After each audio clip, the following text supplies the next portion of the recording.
ഈ സുന്ദരിയായ കൊച്ചു പെൺകുട്ടിക്ക് ചെറുപ്പകാലം മുതലേ നല്ല വിശപ്പായിരുന്നു. എല്ലാ ദിവസവും ഭക്ഷണ സമയമാകുമ്പോൾ അവൾ 100 ബ്രെഡ് വീതം കഴിക്കുന്നു. ടീച്ചറുടെ ഭക്ഷണം പോലും അവൾ എടുത്തുകൊണ്ട് പോകുന്നു. പെൺകുട്ടിയുടെ സാന്നിധ്യം കാരണം മറ്റുള്ള വിദ്യാർത്ഥികൾക്ക് വിശന്നപ്പോൾ ടീച്ചർക്ക് നിസ്സഹായനായി മാത്രം ഇരിക്കാനേ സാധിച്ചുള്ളൂ. അവരുടെ സമാധാനപരമായ ജീവിതത്തിന് തടസ്സമാവാതിരിക്കാൻ പെൺകുട്ടിയെ അവളുടെ ധനികനായിട്ടുള്ള സഹോദരനെ കണ്ടെത്താൻ പറയുന്നു. സഹോദരൻ അവൾക്ക് മലയുടെ വലുപ്പമുള്ള ബ്രെഡുകൾ കൊടുക്കുമെന്ന് പറഞ്ഞ് പെൺകുട്ടിയെ അയാൾ കബളിപ്പിക്കുന്നു. പെൺകുട്ടിയെ പറഞ്ഞയക്കാൻ തീരുമാനിച്ചിരിക്കുന്നത് കണ്ടിട്ട് അവളുടെ സാധനങ്ങളൊക്കെ പാക്ക് ചെയ്യാൻ മറ്റുള്ള വിദ്യാർത്ഥികൾ സഹായിക്കുന്നു.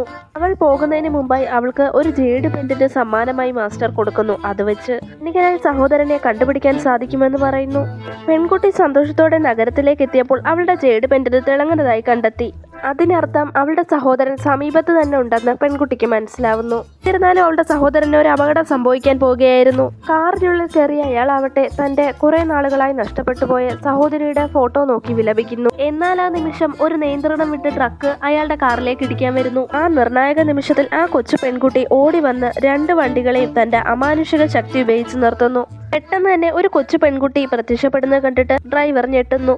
പെട്ടെന്ന് തന്നെ പെൺകുട്ടി ചെന്ന് കാറിന്റെ വാതിൽ തുറക്കുന്നു. എന്നാൽ യുവാവ് ഭയത്താൽ മയങ്ങിപ്പോയി എന്ന് പെൺകുട്ടിക്ക് മനസ്സിലാവുന്നു. പെട്ടെന്ന് തന്നെ പെൺകുട്ടി തന്റെ പക്കലുണ്ടായിരുന്ന ഒരു ഗുളിക എടുത്ത് സഹോദരന് കൊടുക്കുന്നു. അടുത്ത നിമിഷം യുവാവ് തൽക്ഷണം ഉണരുന്നു.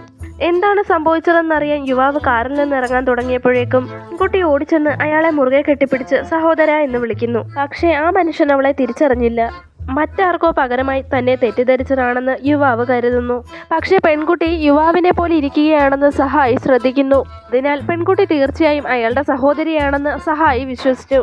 അപ്പോൾ തന്റെ നഷ്ടപ്പെട്ട സഹോദരി ആയിരിക്കുമോ അതെന്ന് കരുതി പെൺകുട്ടി എത്ര വൃത്തികേടായാണ് വസ്ത്രം ധരിച്ചിരിക്കുന്നത് കണ്ട് അയാൾ അവളെ വീട്ടിലേക്ക് കൊണ്ടുപോകുന്നു. ആ പെൺകുട്ടി പെട്ടെന്ന് തന്നെ സുന്ദരിയായ ഒരു രാജകുമാരിയെ പോലെ തോന്നിക്കുന്ന ഡ്രസ്സ് ഇട്ടുകൊണ്ടുവരുന്നു. പക്ഷേ താമസിയാതെ അവൾക്ക് ചൊറിച്ചിൽ അനുഭവപ്പെടുന്നു.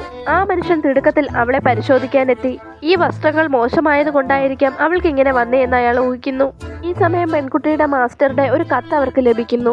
ഈ പെൺകുട്ടി ജനിച്ചത് ഒരു ദാരിദ്ര്യ വിധിയോടെയാണ്. 100 മില്യണിൽ കൂടുതൽ എന്തെങ്കിലും അവൾ ധരിച്ചാൽ അവൾക്കതിൽ ചൊറിച്ചിൽ അനുഭവപ്പെടും. അതിനുള്ള ഏക പ്രതിവിധി ദാനം ചെയ്യുക മാത്രമായിരുന്നു. സഹോദരിയുടെ നല്ല ഭാവിക്കായി $10 മില്യൺ പാവപ്പെട്ടവർക്ക് ദാനം ചെയ്യാൻ അയാൾ അസിസ്റ്റന്റിനോട് പറയുന്നു. സംഭാവനയ്ക്ക് ശേഷം പെൺകുട്ടിയുടെ കഴുത്തിലെ ജേഡ് പെൻഡന്റ് തിളങ്ങാൻ തുടങ്ങുന്നു. അവളുടെ ശരീരത്തിൽ അവൾക്ക് വഹിക്കാൻ കഴിയുന്ന മൂല്യം 10 മില്യണായി ഉയരുന്നു. അതോടെ തന്നെ അവളുടെ ചൊറിച്ചിലും മാറുന്നു. എന്നാൽ സംഭാവന കാരണം അയാൾക്ക് ഇനി ഒരു ചില്ലി കാശ് പോലും ഇല്ല എന്ന് അസിസ്റ്റന്റ് ഓർമ്മപ്പെടുത്തുന്നു. കുറ്റബോധം തോന്നിയ പെൺകുട്ടിക്ക് സഹോദരനെ സഹായിക്കണമെന്ന് തോന്നുന്നു. എന്നാൽ അടുത്ത നിമിഷം തന്നെ സഹോദരന്റെ ചുറ്റും കറുത്ത പുക വമിക്കുന്നതായി പെൺകുട്ടി കാണുന്നു. അതിനർത്ഥം ആരോ തന്റെ സഹോദരന്റെ ഭാഗ്യം മോഷ്ടിക്കുന്നതാണെന്ന് പെൺകുട്ടിക്ക് മനസ്സിലാവുന്നു.